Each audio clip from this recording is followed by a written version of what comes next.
할렐루야. 주님의 이름으로 우리 성도들을 환영합니다. 오늘은 계속해서 출애굽기 5번째 말씀으로 함께 은혜를 나누도록 하겠습니다.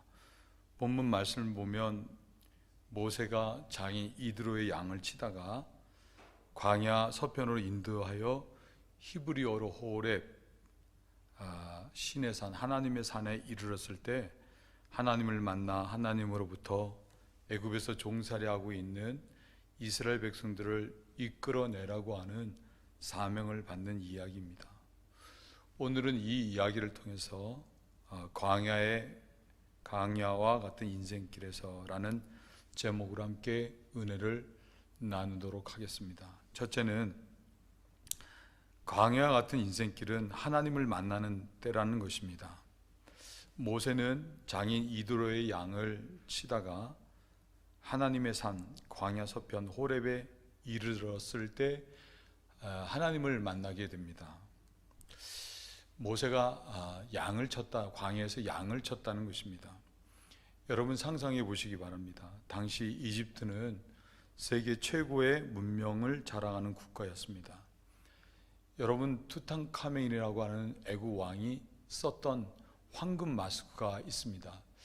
전 세계에 특별 전시를 하기도 했었는데 그 모습이 얼마나 화려했는지, 당시에 이 이집트 문명이 얼마나 화려한 문명 국가였는가를 알 수 있습니다. 모세는 이런 애굽 왕의 궁에서 생활하면서 공주의 아들로서 모든 좋은 것들을 누리며 생활했던 사람이었습니다. 그런데 그는 하늘의 도움 없이는 살아날 수 없는 광야에서 양을 치는 고단한 삶을 살고 있는 것입니다. 놀라운 것은 이렇게 고단한 생활을 하고 있을 때 그는 하나님을 만났다는 것입니다. 모세는 하나님을 모르는 사람이 아닙니다. 어릴 때 어머니 요게벳의 젖을 먹고 자라면서 하나님에 대해서 들었고, 그리고 자신은 그런 하나님으로부터 선택받은 백성이라는 것도 들었고, 그리고 믿음의 조상 아브라함과 이삭과 야곱에게 약속하셨던 가나안 땅에 대해서도 들었던 사람이었습니다. 그것만이 아니라 또 모세는 자기 동족이 애굽에서 어려운 일을 당하는 것을 보고 구원하고자 하는 그런 마음도 있었던 사람이었습니다. 그는 하나님을 몰랐던 사람이 아니라 하나님을 알았던 것입니다. 하지만 그는 지식적으로는 하나님을 알았지만 한 번도 살아계시는 하나님, 사시는 하나님을 만나지 못했던 것입니다. 그런 모세는 애굽의 화려한 왕궁이 아니라 광야에서 바로 그런 사시는 살아계신 하나님을 만났다고 하는 것입니다. 광야에는 풀도 제대로 없고 세상의 번잡한 소리도 들지 않는, 오직 하나님만, 하늘만 바라볼 수밖에 없는 곳입니다. 그런 광야에서 모세는 하나님을 만났던 것입니다. 여러분, 이는 우리들에게도 시사하는 바가 있습니다. 우리 가운데 어떤 분들은 내 자신이 광야 한가운데 덩그러니 놓여진 것 같은 생각 때문에 낙심하시는 분들이 있으실지 모르겠습니다. 주위에는 의지할 리 하나도 없고 또 세상적으로 아무것도 없는 인생의 광야 말입니다. 그럴 때 우리가 알아야 할 것은 바로 그때가 사시는 하나님을 만나는 때라는 것입니다. 하나님은 항상 우리를 만나 주시기 원하시고 함께 하시기를 소원하십니다. 그럴 때 우리는 한 분 하나님이면 족한데 지금껏 우리들은 인생을 살면서 하나님을 하나님 되게 하지 못하는 그런 것들로 우리 주변에 너무 많이 두고 살았던 것입니다. 광야라고 하면 그런 장애물들이 제거되는 곳입니다. 광야에는 애굽의 소음도 들리지 않습니다. 지금의 세상을 보면 얼마나 요란한 소리들이 많은지 모릅니다. 금전 문제, 야망의 소리, 탄식의 소리, 우리들을 넘어지게 하는 소리, 그런 소리가 들리지 않습니다. 또 광야는 육의 욕심이 아무런 능력을 발휘하지 못하는 곳입니다. 광야는 오직 하나님의 임재와 하나님의 음성만이 들리고 하나님의 생각만이 전달되는 곳입니다. 광야는 또 더 이상 내 자신을 포장할 필요가 없는 곳입니다. 누구의 눈치도 볼 이유가 없습니다. 두려움은 두려운 대로, 아프면 아픈 대로, 힘들면 힘든 대로 내 자신의 있는 모습 그대로를 드러낼 수밖에 없는 곳이 광야입니다. 다시 말해서 광야는 하나님 앞에 거짓이 존재하지 않는 자리라는 것입니다. 거기에 하나님이 계시고 그런 광야에서 오직 하나님만을 바라보며 하나님만을 갈망할 때 하나님께서도 자신을 숨기지 않고 그 사람을 만나 주시는 것입니다. 광야에서 양을 치던 모세가 호렙산에 이르러 하나님을 만나 완전히 다른 인생, 하나님의 능력을 덧입고 죽음을 두려워하지 않고 하나님의 뜻을 따라 애굽에서 종살이하는 이스라엘을 구하는 사람으로 전혀 다른 인생을 살기 시작한 것 같이 우리 인생도 마찬가지인 것입니다. 지금 현재 나의 삶이 마치 광야에서 덩그러니 놓여진 것 같은 마음이 들더라도 그것 때문에 낙심하지 않는 여러분들이 되시기를 소원합니다. 도리어 그때가 하나님께서 나를 만나주시는 때임을 믿으시는 여러분들이 되시길 바랍니다. 야곱이 바로 그러한 사람이었습니다. 야곱에게도 형 칼날을 피해서 삼촌 라반이 있는 하란으로 내려가야 하는 광야의 시간이 있었습니다. 야곱은 욕심이 많은 사람이었습니다. 어머니 뱃속에, 리브가의 뱃속에 있을 때부터 자기가 먼저 태어나 장자의 복을 받으려고 형 에사와 싸우기도 했습니다. 힘이 달려 그는 형의 발 뒤꿈치를 잡고 나왔는데 그래서 야곱이라고 하는 것입니다. 하지만 복을 받고자 하는 야곱의 야망은 포기하지 않았습니다. 사냥에서 돌아온 형 에서가 자신의 팥죽을 탐내는 것을 보고 팥죽 한 그릇에 장자권을 삽니다. 그것만이 아닙니다. 아버지 이삭이 늙어서 죽을 때가 되자 이삭은 에서를 축복해 주려고 사냥에서 요리를 해오라고 합니다. 야곱은 어머니 리브가의 말을 듣고 또 요리를 해준 것을 가지고 아버지를 속이고 장자의 축복을 받습니다. 이 때문에 형 에서로부터 야곱은 죽음의 위협에 놓이게 됩니다. 야곱은 형 에서의 칼날을 피해 삼촌 라반이 사는 하란으로 도망을 합니다. 정처 없는 나그네 길을 시작하게 된 것입니다. 형 에서와 달리 야곱은 주로 집안에서 생활을 했습니다. 밖에 나가지 않았던 그가 머나먼 이 광야의 나그네 길을 걸었을 때 얼마나 힘들고 또 마음에는 얼마나 많은 쓸쓸함이 있었겠습니까? 밤이 됐을 때 야곱은 돌 하나를 취해 베개를 하고 누워 잠을 자는데 그는 그때 하나님을 만났던 것입니다. 그리고 하나님께서는 그에게 약속하시기를 너 누운 땅을 너와 내 후손에게 주고 너와 너 자손을 번성하게 하며 내가 너에게 약속한 이 모든 것들이 이루어질 때까지 결코 너를 떠나지 아니하겠다라고 말씀을 하셨습니다. 하나님께서는 약속하신 말씀 그대로 야곱의 삶에 늘 함께해 주셨고 마침내 복을 주셨습니다. 여러분, 인생의 끝은 하나님의 시작입니다. 인생을 살다 광야를 만났더라도 그것 때문에 낙심할 것이 아니라 그때야말로 하나님이 나를 만나 주시는 때임을 아시고 하나님의 산에 이르렀다고 하는 이 모세와 같이 끝까지 말씀에서 하나님을 찾을 수 있어야 하는 것입니다. 예수님께서는 말씀하시기를 구하라, 찾으라, 두드리라. 구하는 자가 얻고 찾는 자가 찾으며 두드리는 자에게 열린다고 하셨습니다. 광야를 지나는 것 같은 어려운 시간을 보내고 계신 분들이 혹 우리 가운데 계시다고 하면 지금이야말로 하나님을 만나고 전무후무한 하나님의 역사를 내 삶 가운데 경험하는 그런 때임을 아시고 끝까지 말씀에서 하나님을 찾으시고 하나님을 만나 하나님을 경험하시는 여러분들이 되시길 주님의 이름으로 축원을 드립니다. 두 번째, 광야의 인생길에서 주님의 사랑을 확신하는 것이 중요합니다. 오늘 출애굽기 3장 2절 3절 말씀은 이렇게 말씀합니다. 여호와의 사자가 떨기나무 불꽃 가운데서 그에게 나타나시니라. 하나님을 만난 겁니다. 근데 그가 보니 떨기나무에 불이 붙었으나 사라지지 아니하는지라. 이에 가로되 내가 돌이켜 가서 이 큰 광경을 보리라. 떨기나무가 어찌하여 타지 아니하는고 하는 동시에 모세가 양들을 인도하여 광야 서편 호렙산 하나님의 산에 이르렀을 때 그는 떨기나무 불꽃 가운데서 하나님의 사자를 만납니다. 그렇게 하나님을 만난 것입니다. 근데 놀라운 것은 그런 떨기나무에 불이 붙었음에도 불구하고 떨기나무가 타서 없어지지 않는 것입니다. 여러분, 세상에 나무에 불이 붙었는데 없어지지 않는 경우가 어디 있겠습니까? 세상의 모든 것들은 불에 닿아서 타게 되면 재가 되고 없어지는 것입니다. 그렇지만 이 떨기나무는 그렇지 않았다는 것입니다. 이 세상에 가시 떨기나무에 불이 붙었지만 사그라들지 않는 것이 있다고 하면 그것은 단 한 가지, 우리를 대신해서 가시에 찔리시고 십자가에 못 박혀 죽으신 예수님의 십자가가 아니겠습니까?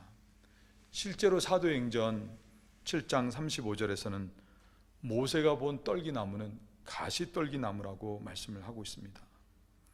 예수님의 십자가의 사랑, 변함이 없고 다함이 없는 그 사랑을 말씀하고 있는 것입니다. 성경에는 예수님의 사랑을 종종 숯불로 표현하기도 합니다.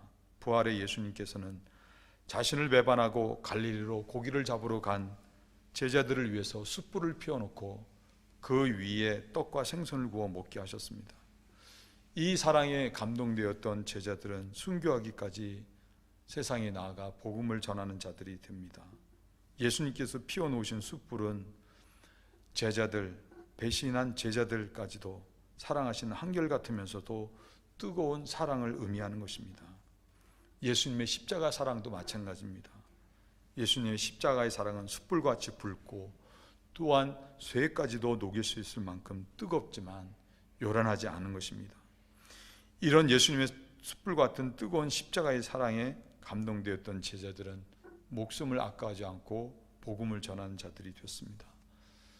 사도 바울도 마찬가지입니다. 사울이 바울 되었던 이유는 그리스도인들을 잡으려고 다메섹으로 가던 도중에 바로 십자가의 예수님을 만났기 때문이었습니다. 그는 예수님의 사랑을 깨닫고는 그 사랑을 로마서 8장에서 이렇게 말씀합니다. 로마서 8장 32절, 자기 아들을 아끼지 아니하시고 우리 모든 사람을 위해 내어주시니가 어찌 그 아들과 함께 모든 것을 우리에게 은사로 주지 아니하시겠느냐. 로마서 8장 35절 37절에서 바울은 이렇게 이야기합니다. 누가 우리를 그리스도의 사랑에서 끊으리요, 환난이나 공고나 핍박이나 기근이나 적신이나 위험이나 칼이라. 기록된 바 우리가 종일 주를 위하여 죽임을 당케 되며 도살할 양같이 여김을 받았나이다 함과 같으니라. 그러나 이 모든 일에 우리를 사랑하시는 이로 말미암아 우리가 넉넉히 이기느니라. 독생자까지 아끼지 않고 십자가에 내어주신 하나님께서는 더 이상 우리를 위해서 아끼실 것이 아무것도 없으십니다. 그리고 불이 붙었지만 사그라들지 않았던 가시떨기 나무와 같이 우리를 대신하여 채찍을 맞으시고 십자가에 못 박혀 죽으신 예수님의 사랑은 절대로 사그라들지 않는 것입니다. 여러분, 우리가 광야와 같은 인생을 살 때 하나님께서 우리에게 이와 같은 예수님의 십자가의 사랑을 계시해 주신 까닭은 우리들 모두가 그 사랑으로 말미암아 이 세상을 넉넉히 이기며 살기를 원하시기 때문인 것입니다. 예수님의 이 우리를 위한 희생적인 사랑을 상징하는 일들이 이 세상에는 참 많이 있습니다. 오래전에 내셔널 지오그래픽이라고 하는 잡지에 실린 이런 이야기가 있습니다. 옐로스톤에 큰 화재가 났습니다. 산림감시원이 그 피해 규모가 얼마가 되는지 산에 오르게 됐습니다. 그러다가 어느 한 나무 밑동에서 죄를 뒤집어 쓴 채 돌처럼 굳어있는 새 한 마리를 발견하게 됐습니다. 이게 어떻게 된 걸까? 새의 죽음에 가슴 아팠던 감시원은 나무 막대기로 이렇게 새를 건드리자 놀랍게도 새끼 새 마리가 죽은 어미의 날개 아래서 나와 허겁지겁 달아나게 된 것입니다. 화마가 닥치자 어미는 자기가 살려고 달아나지 않고 새끼들을 가슴 껴안고 지켰던 것입니다. 어미의 목숨을 내놓은 희생 덕분에 날개 아래 새끼들은 목숨을 건질 수 있었던 것입니다.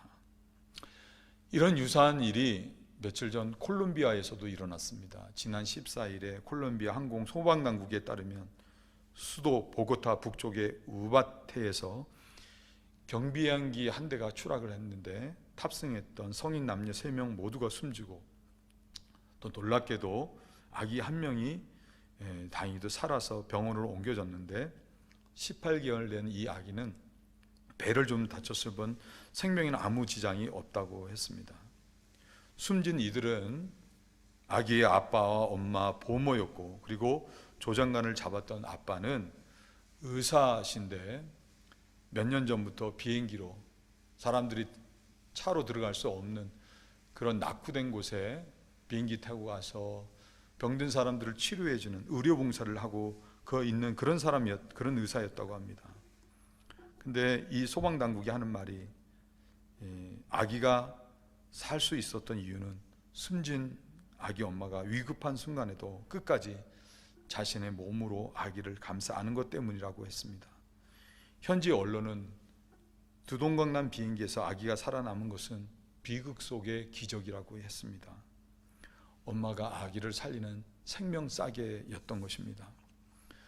마찬가지로 십자가에서 우리를 살리시기 위한 생명 싸개가 되신 예수님 때문에 우리들은 죄에서 구원받고 그 좋은 하나님의 복을 약속으로 또 삶 가운데 받고 누리는 하나님의 자녀가 될 수 있었던 것입니다. 이와 같은 예수님의 십자가의 사랑은 가시떨기의 나무에 불이 붙었지만 사그라들지 않았던 것 같이 절대로 사그라들지 않는 영원한 사랑인 것입니다. 바로 중요한 것은 이런 예수님의 십자가의 사랑은 광야 같은 인생을 살아가는 우리들로 하여금 넉넉히 세상을 이기며 살게 한다는 것입니다. 이 사랑이 얼마나 중요한지 조나단 에드워드 목사님은 그리스도의 고뇌라는 설교에서 예수님의 사랑에 대해, 십자가를 앞둔 예수님의 사랑에 대해 이렇게 말을 했습니다. 겟세마네 동산에서 예수님은 자신이 던져질 진노의 도가니를 가까이서 보셨다. 도가니에 아가리를 들여다 보셨다. 그 앞에 서서히 타오르는 불길을 보고 이글거리는, 그 앞에 서서 타오르는 불길을 보고 이글거리는 열기를 느끼셨다. 예수님은 어디에서 어떤 고난을 받을지 알고 계셨다. 그리스도의 사랑이 놀라운 이유는 두 가지다. 첫째, 예수님은 극심한 고통을 기꺼이 감내하셨다. 둘째, 극도의 악을 대속하기 위해 그 고통을 기꺼이 감내하셨다.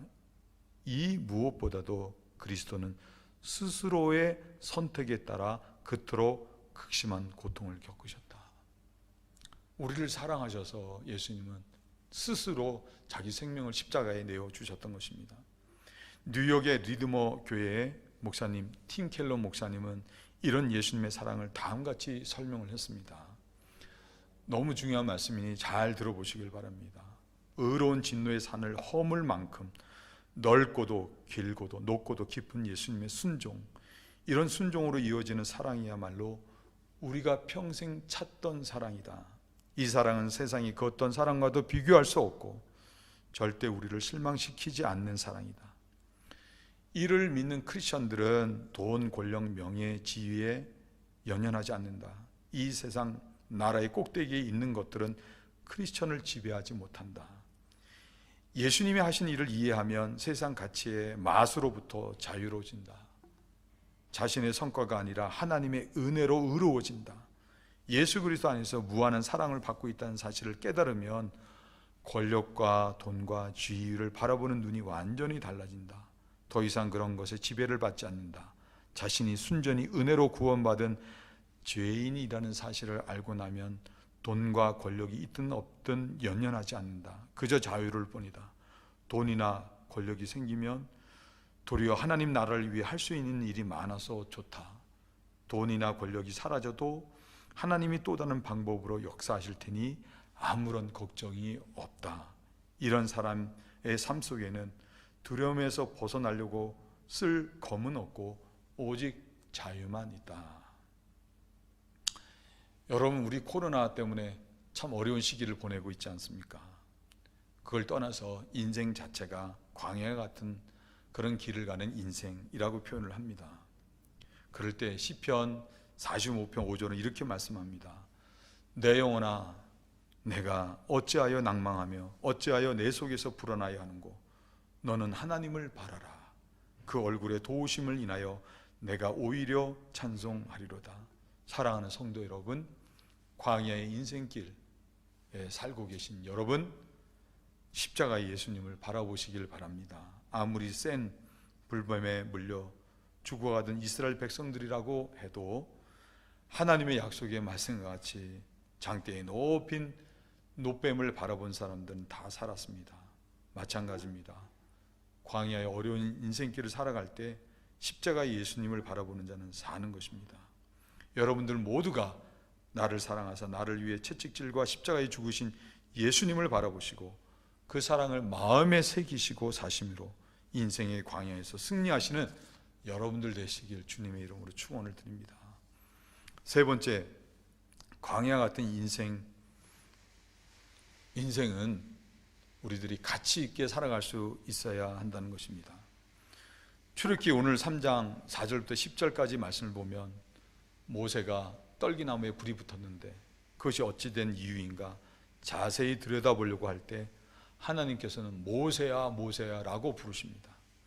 그리고는 가까이 하지 말라고 하시고 내가 선 곳은 거룩한 땅이니 내 발에서 신을 벗으라고 합니다.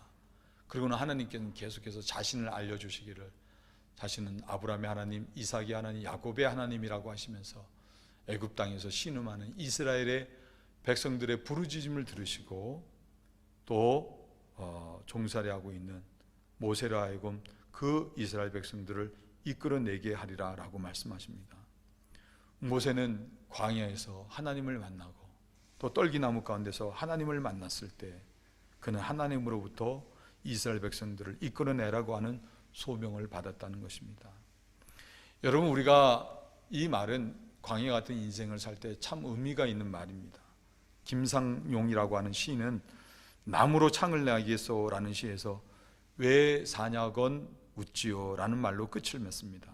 다시 말해 왜 사느냐고 묻는다고 하면 그냥 웃는다는 것입니다. 시인은 마치 농사를 지으며 자연과 함께 이웃과 더불어 살아가는 것이 삶인데 그것에 무슨 이유가 있어야 하는가라고 대묻듯이 그냥 웃는다고 한 것입니다. 그리고 대중적으로 알려진 법률이라는 이름의 스님은 왜 살아야 하느냐라는 한 청년의 질문에 이렇게 대답을 했다고 합니다. 사람이 하루하루 사는 데에는 아무 이유가 없습니다. 그냥 사는 거예요. 풀이 자라는데 이유가 있나요? 토끼가 자라는데 이유가 있습니까? 없잖아요. 그러면서 계속해서 말하시기를 그냥 살아가는 것인데 괴로움과 즐거움은 마음씀에 달렸습니다. 그래서 왜 사느냐라는 질문보다는 어떻게 살 것인가가 더 바른 질문입니다 라고 대답하면서 다 내려놓고 가볍게 생활하면 된다고 결론을 내렸다고 합니다. 여러분, 정말 인생 그냥 사는 것입니까? 그렇지가 않습니다. 인생이 정말 그런 것입니까? 정말 그냥 살아가느냐 것이냐 하는 것입니다. 모르겠습니다. 세상은 어떨지 모르지만 우리가 믿는 기독교는 그렇게 말씀하지 않습니다. 성경은 우리가 왜 사느냐라는 질문에 그냥 웃기만 하라고 말씀하지 않고 분명한 이유가 있음을 말씀을 합니다. 이사야 43장 1절과 7절 야곱아 너를 창조하신 여호와께서 이제 말씀하시니라. 이스라엘아 너를 조성하신 자가 이제 말씀하시니라. 너는 두려워 말라. 내가 너를 구속하였고 내가 너를 지명하여 불렀나니 너는 내 것이라. 물은 내 이름을 일컫는 자 곧 내가 내 영광을 위하여 창조한 자를 오게 하라. 그들을 내가 지었고 만드느니라. 하나님께서는 광야의 길에서 모세를 만나 주시고 모세를 애굽에 종살이하고 있는 이스라엘 민족을 구원하게 하리라 라고 하셨던 것처럼 우리 인생들조차도 또 우리를 지으시고 우리를 예수의 피값으로 구원하신 이유는 우리를 통해 영광을 얻으시기 위한 분명한 목적이 있기 때문인 것입니다.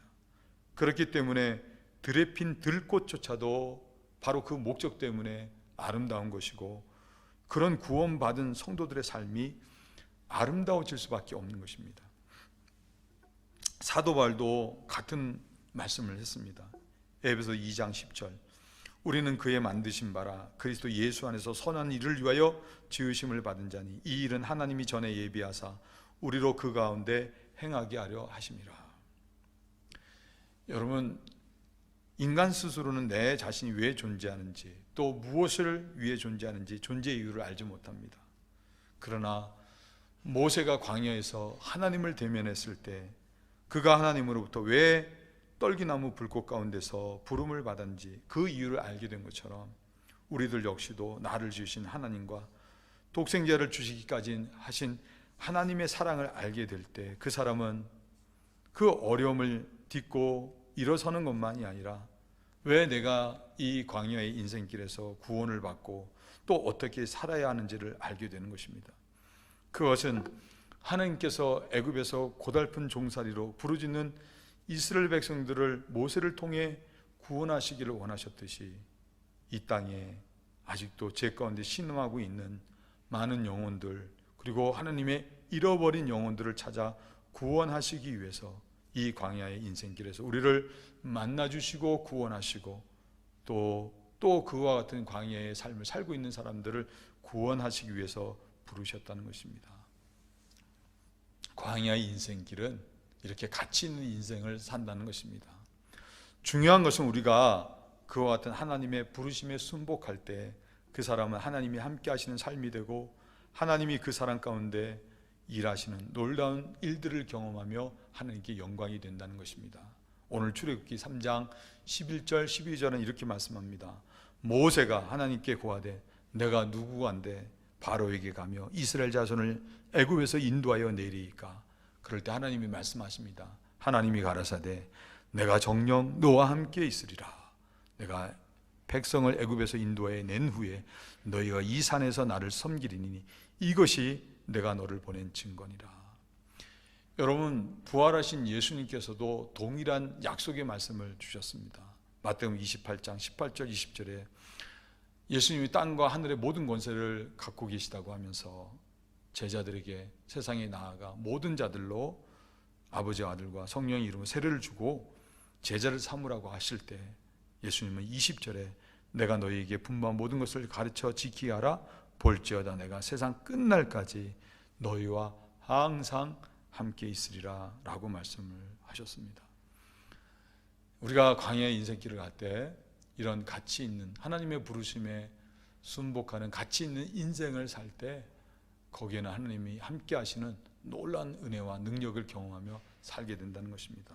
저는 제가 종종 여러분들에게 소개해드린 내 인생을 주님께 걸어라 라는 책의 주인공 중국의 선교사님 최하진 선교사님 이 이야기를 또 글로 읽고 또 간증을 듣게 되면 참 도전이 됩니다. 같은 사람이고 그리고 같은 신앙인인데 이분의 삶 가운데 하나님이 얼마나 놀라운 일을 하시는지 제게 도전이 되는 것입니다. 이분은 본래 키스트 한국과학기술대학 교수셨고 미국의 스탠퍼드 대학에서 교수로 모든 조건, 좋은 조건 다 채워주면서 초청받은 그런 교수였지만 그런 모든 것들을 다 한순간에 내려놓고 가족들과 함께 중국으로 선교하는 선교사가 되셨습니다. 이분이 그렇게 하실 수 있었던 데는 삶 가운데 중요한 터닝 포인트가 있었기 때문입니다. 교수들이 연구를 하게 되면 스트레스를 많이 받는가 봅니다. 이분도 그렇고 다른 동료 교수들도 그렇고 일과가 끝나면 또 모여서 술을 마시고 스트레스 풀기 위해서 또 뭐 이렇게 화투, 고스톱도 치고 그랬다고 합니다. 이런 일이 잦았던 것입니다. 이렇게 반복됐을 때 어느 날 이분이 비틀거리며 집으로 돌아오는데 마음이 너무 공허했습니다. 인생을 이렇게 살아서야 되는가? 하나님은 나를 이렇게 살라고 만드셨는가? 그때 이분이 작정을 하고 성경을 읽다가 하나님이 자신을 지으신 예수의 피로 구속해 주신 목적이 무엇인가를 깨닫게 됐습니다. 그걸 알게 되자 이분은 스탠퍼드 교수 이 모든 것들 다 내려놓고 가족과 함께 중국으로 선교를 떠난 것입니다. 교수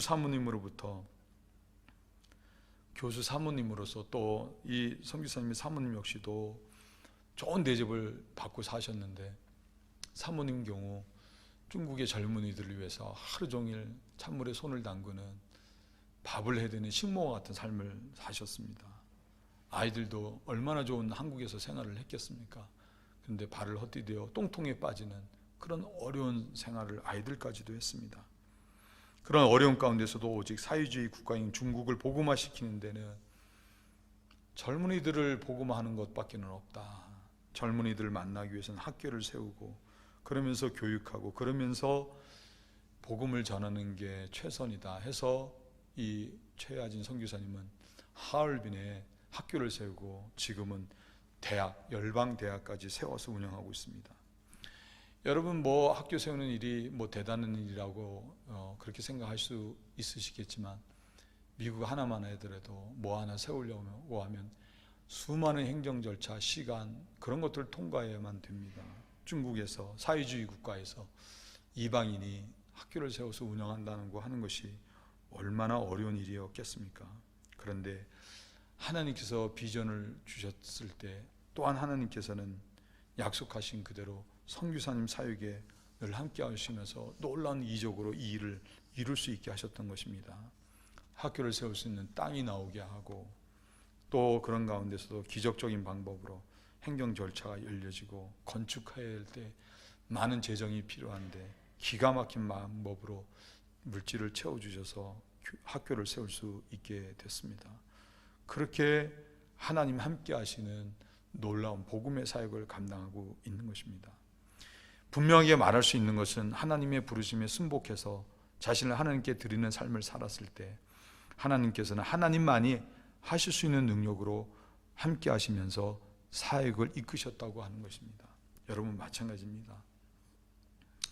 우리들이 광야의 인생길을 살 때 그냥 하루하루 살았으니까 사는 게 아니라 우리를 구원하신 목적 그대로 내 자신을 들여 영혼을 구원하는 삶을 살게 된다고 하면 그 사람은 마치 이스라엘 백성들이 광야를 지나 가나안 땅을 향하여 갈 때 홍해가 가로막고 있었지만 하나님께서 열어주시고 또 먹을 것을 위해 하늘에서 만나 내려주시고 더 이상 목마르지 않도록 반석을 쳐서 샘물이 솟게 하셨던 것 같이 하나님께서는 광야의 인생길을 갈 때 막혔던 문제를 열어주시고 하나님이 그 뜻을 이루시기에 부족함이 없는 풍성한 은혜로 채워주시고 인도하시고 그리고 세상에서 돈이나 권력으로 살 수 없는 참된 기쁨으로 충만케 하시는 것입니다.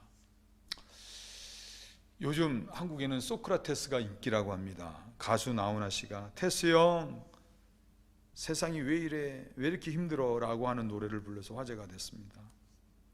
그런 소크라테스에게 제자 알키비데스가 불평을 합니다. 선생님, 사모님은 너무 잔소리가 많습니다.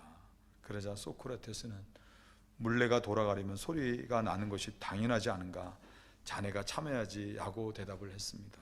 이 말을 들은 소크라테스의 아내 크신티페가 창문을 열고 소크라테스에게 물을 끼얹어 버립니다. 물벼락을 맞은 소크라테스는 알키비아데스에게 이복에 천둥이 있으니 비가 오는 게 당연하지 않겠나라고 말을 합니다.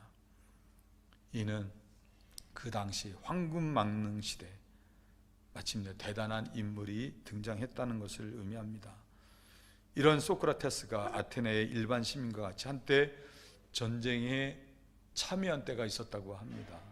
그런데 전염병이 돌아서 1000명이 넘는 군인들이 죽고 시신이 그대로 방치되어 짐승들이 유린하는 모습을 보고 큰 충격을 받습니다. 심지어 도시가 포위되어서 식량이 떨어지자 사람들이 서로 잡아먹는 모습을 보기도 했습니다. 그런 소크라테스는 한 곳에 서서 하루 종일 그런 것들을 바라보면서 사색을 하고 밤새도록 사색을 하다가 그 다음 날 기도를 하고 떠났다고 합니다. 중요한 의미가 있는 것입니다. 그동안 그리스에서 탁월함이라고 하면 남성다움 혹은 용맹으로 여겨졌다고 합니다. 그때 소크라테스는 이런 사람들의 생각을 바꿔놓습니다. 그는 전투 중인 평온에서 절제와 헌신, 정의의 실천과 지혜의 추구가 진정한 탁월함이라고 하는 것을 깨달았던 것입니다. 플라톤이 쓴 소크라테스의 변론이라는 책에 소크라테스는 이렇게 외칩니다. 이것 보시오. 당신은 아테네인이요. 당신의 도시는 그리스에서 가장 위대하며 지혜롭고 강력하기로 그 명성이 자자하오.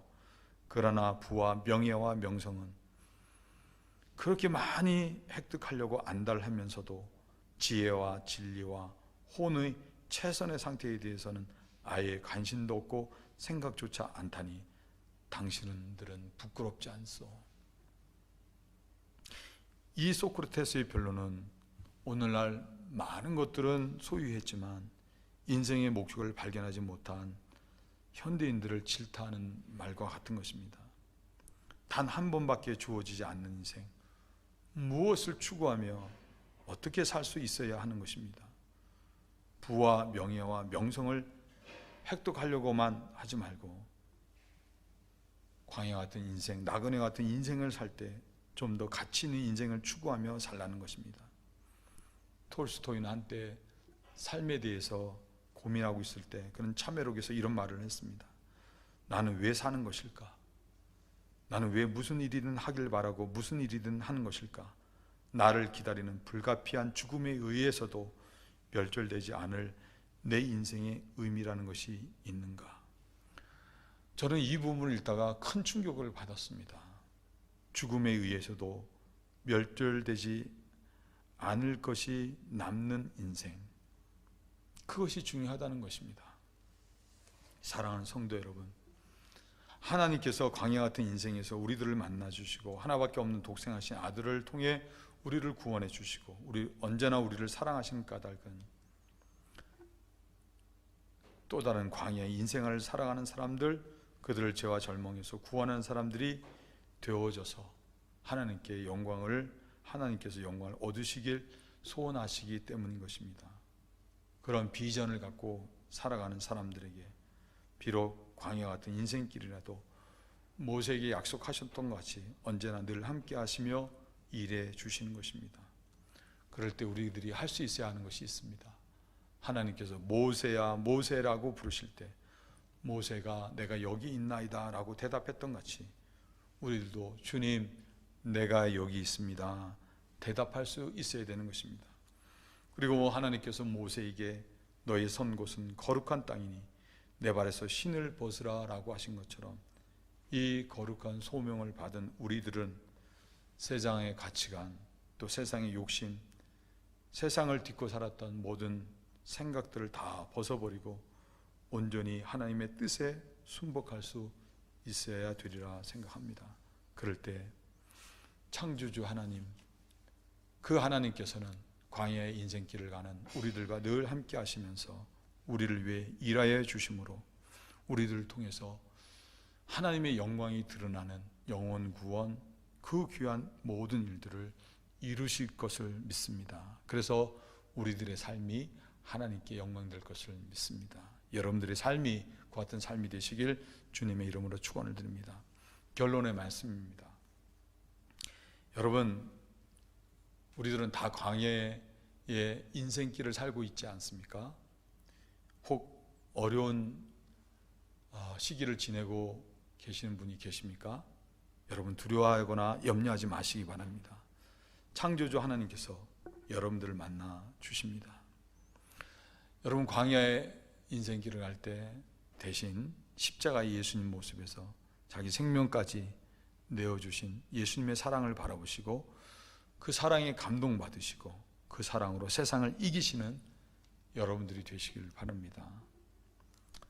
여러분, 주님의 십자가의 사랑을 아는 우리들은 하루하루 최선을 다해 사랑하고 영혼을 구원해야 할 분명한 목적이 있습니다. 그것 때문에 우리를 구원해 주신 것입니다. 하나님께서는 그와 같은 저와 여러분들과 늘 함께 하시면서 광야 같은 인생길에서 하나님만이 하실 수 있는 놀라운 능력으로 영광이 되게 하고 또 우리로 보게 되게 하실 것을 믿습니다.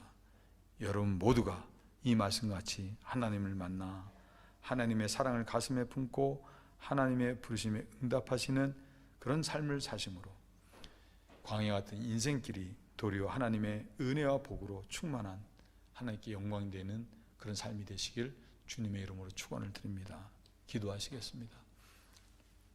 아버지 하나님 감사합니다. 광야 같은 인생길에서 우리를 만나 주시고 예수의 십자가의 사랑을 깨닫게 하셔서 그 사랑으로 세상을 이기며 살게 하시고 헛되게 인생을 낭비하지 않게 하시며 하나님 영혼을 구원하는 가치 있는 인생으로 우리를 불러주시니 감사합니다.